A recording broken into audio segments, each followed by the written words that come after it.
ஜாக்டோ வேலைநிறுத்த போராட்டத்தில் பங்கேற்ற ஆசிரியர்கள் மீதான ஒழுங்கு நடவடிக்கை மற்றும் வழக்குகள் ரத்து செய்யப்படுவதாக பள்ளிக்கல்வித்துறை அறிவித்துள்ளது.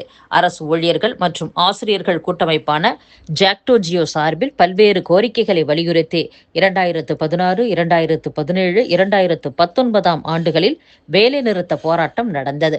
அதில் பங்கேற்ற ஆசிரியர்களுக்கு ஊதியம் பிடித்தம் செய்யப்பட்டது. பலர் இடமாற்றம் செய்யப்பட்டனர். பல்வேறு குற்றவியல் வழக்குகளும் பதியப்பட்டன. இதனால் பதவி உயர்வு உள்ளிட்ட பலன்களை பெறுவதில் அவர்களுக்கு சிக்கல் ஏற்பட்டது. தற்போது ஆசிரியர்கள் மீதான ஒழுங்கு நடவடிக்கை ரத்து செய்யப்பட்டுள்ளது. தமிழகத்தில் கோவை, நீலகிரி உள்ளிட்ட 7 மாவட்டங்களில் நாளை கனமழை பெய்ய வாய்ப்புள்ளதாக சென்னை வானிலை ஆய்வு மையம் தெரிவித்துள்ளது. கல்லூரி ஆசிரியர் பணி தகுதிக்காக யுஜிசி நடத்தும் தேசிய தகுதி தேர்வான நெட் தேர்வுக்கு விண்ணப்பிப்பதற்கான அவகாசம் 7ஆம் தேதி என்று அறிவிக்கப்பட்டிருந்த நிலையில் இன்று இரவு 11:59 வரை அவகாசம் நீட்டிக்கப்பட்டுள்ளது. நாளைக்குள் சான்றிதழ்களை பதிவேற்றலாம். நாளை மறுநாள் திருத்தம் செய்யலாம் என்றும் தெரிவிக்கப்பட்டுள்ளது.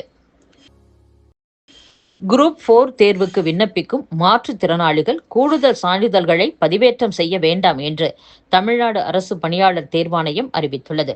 குரூப் 4 தேர்வுக்கு விண்ணப்பிக்கும் மாற்றுத்திறனாளிகளில் மாற்று எழுத்தர் கோரும் விண்ணப்பதாரர்கள் மாற்றுத்திறனாளி சான்றிதழுடன் அங்கீகரிக்கப்பட்ட அரசு தலைமை மருத்துவர், அறுவை சிகிச்சை நிபுணர் அல்லது அரசு சுகாதார தலைமை கண்காணிப்பாளரிடம் பெற்ற மருத்துவ சான்றிதழை பதிவேற்றம் செய்ய வேண்டும் என்று கடந்த மாதம் அறிவித்தது. இதற்கு மாற்றுத்திறனாளிகள் கடும் எதிர்ப்பு தெரிவித்தனர். அதைத் தொடர்ந்து தேர்வாணையம் மருத்துவ ஆணையத்தில் பெறப்பட்ட சான்றிதழை பதிவேற்றம் செய்ய வேண்டாம், பழைய முறைப்படி மாற்றுத்திறனாளி சான்றிதழை பதிவேற்றம் செய்தால் போதுமானது என்று தெரிவித்துள்ளது. தமிழக தொழில் முதலீட்டு கழக நிர்வாக இயக்குநராக குமார் ஜெயந்த் நியமிக்கப்பட்டுள்ளார். வணிக வரி மற்றும் பதிவுத்துறை செயலாளராக பணியாற்றிய குமார் ஜெயந்த் தமிழக தொழில் முதலீட்டு கழக இயக்குநராக நியமிக்கப்பட்டுள்ளார்.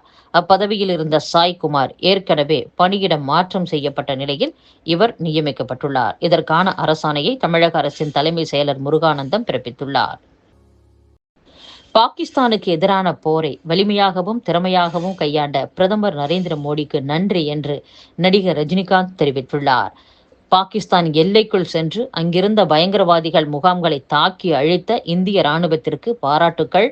இந்த போரை வலிமையாகவும் திறமையாகவும் கையாண்ட பிரதமர் நரேந்திர மோடி, உள்துறை அமைச்சர் அமித்ஷா, ராணுவ அமைச்சர் ராஜ்நாத் சிங், முப்படை அதிகாரிகள் மற்றும் வீரர்களுக்கும் நன்றி என்று நடிகர் ரஜினிகாந்த் கூறியுள்ளார். சென்னையில் உள்ள விடுதிகளுக்கு மட்டுமே ஆதி திராவிடர் மற்றும் பழங்குடியினர் நலத்துறை அதிகாரிகள் முன்னுரிமை தருகின்றனர். பிற மாவட்டங்களில் உள்ள விடுதிகளை கண்டுகொள்வதில்லை என்று SC/ST விடுதி மாணவ மாணவியர் குற்றம் சாட்டியுள்ளனர். சென்னையில் உள்ள 21 விடுதிகளைச் சேர்ந்த 2500 மாணவ மாணவியருக்கு மட்டுமே அதிகாரிகள் முன்னுரிமை தருகின்றனர். திருநெல்வேலி, கோவை, கடலூர், திருச்சி உள்ளிட்ட பல மாவட்டங்களில் செயல்படும் விடுதிகளுக்கு முக்கியத்துவம் தருவதில்லை என்று SC/ST கல்லூரி விடுதி மாணவ மாணவியர் குற்றம் சாட்டியுள்ளனர்.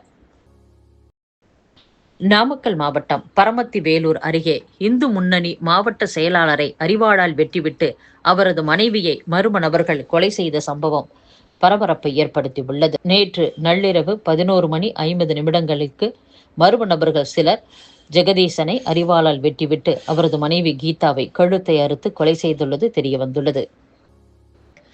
கரூரில் 100 கோடி ரூபாய் மதிப்பிலான நிலத்தை அபகரித்த விவகாரத்தில் அதிமுக முன்னாள் அமைச்சர் MR விஜயபாஸ்கருக்கு விசாரணைக்கு ஆஜராகுமாறு வருமான வரித்துறை அழைப்பாணை அனுப்பியுள்ளது. தெருநாய்களை கட்டுப்படுத்த பல்வேறு நடவடிக்கைகளை தமிழக அரசு தொடர்ந்து எடுத்து வருகிறது. முதலமைச்சர் MK ஸ்டாலின் தலைமையில் அண்மையில் நடைபெற்ற ஆய்வுக் கூட்டத்தில் இந்த விவகாரம் தொடர்பாக 9 அம்ச செயல் திட்டமும் வகுக்கப்பட்டது. ஒருபுறம் இத்தகைய முன்னெடுப்புகள் மேற்கொள்ளப்பட்டாலும் மற்றொரு புறம் தெருநாய்க்கடி பாதிப்புகளுக்கு லட்சக்கணக்கானோர் உள்ளாவதும் அதில் சிலர் உயிரிழப்பதும் தொடர்கதையாக உள்ளது. தமிழகத்தில் கடந்த 4 மாதங்களில் மட்டும் 2.10 லட்சம் பேர் நாய்க்கடிக்கு உள்ளாகியுள்ளனர். அதில் 11 பேர் உயிரிழந்துள்ளனர். இத்தகைய நிலையை தவிர்ப்பதற்கான ஒரு வழி விழிப்புணர்வு மட்டும்தான் என்கின்றனர் மருத்துவர்கள். மருத்துவக் கல்லூரிகளுக்கு தரவரிசை மற்றும் அங்கீகாரம் அளிப்பதற்கான வரைவு திட்ட அறிக்கை மீதான கருத்துக்களையும் பரிந்துரைகளையும் அனுப்பலாம் என்று தேசிய மருத்துவ ஆணையம் தெரிவித்துள்ளது. அமெரிக்காவின் சமரச முயற்சியை மத்திய அரசு ஏற்கிறதா என்று காங்கிரஸ் கேள்வி எழுப்பியுள்ளது. பிரச்சனைகள் குறித்து விவாதிக்க அனைத்து கட்சி கூட்டத்தையும் கூட்ட வேண்டும் என்று காங்கிரஸ் சார்பில் வலியுறுத்தப்பட்டுள்ளது. இலங்கையில் மலைப்பாதையில் அரசு பேருந்து கவிழ்ந்து விபத்துக்குள்ளானதில் 21 பேர் உயிரிழந்துள்ளனர். 30க்கும் மேற்பட்டோர் காயமடைந்துள்ளனர். திபெத்தில் நிலநடுக்கம் ஏற்பட்டதாகவும் ரிக்டர் அளவில் 5.7 பதிவானதாகவும் தேசிய நில அதிர்வு மையம் தெரிவித்துள்ளது.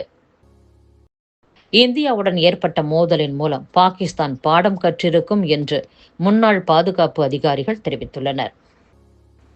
காஷ்மீர் விவகாரம் உட்பட இந்தியா பாகிஸ்தான் இடையே நிலவும் பல்வேறு பிரச்சினைகளுக்கு அமைதி வழியில் பேச்சுவார்த்தை மூலம் தீர்வு காண வேண்டும் என்று பாகிஸ்தான் பிரதமர் ஷபாஸ் ஷெரீப் தெரிவித்துள்ளார்.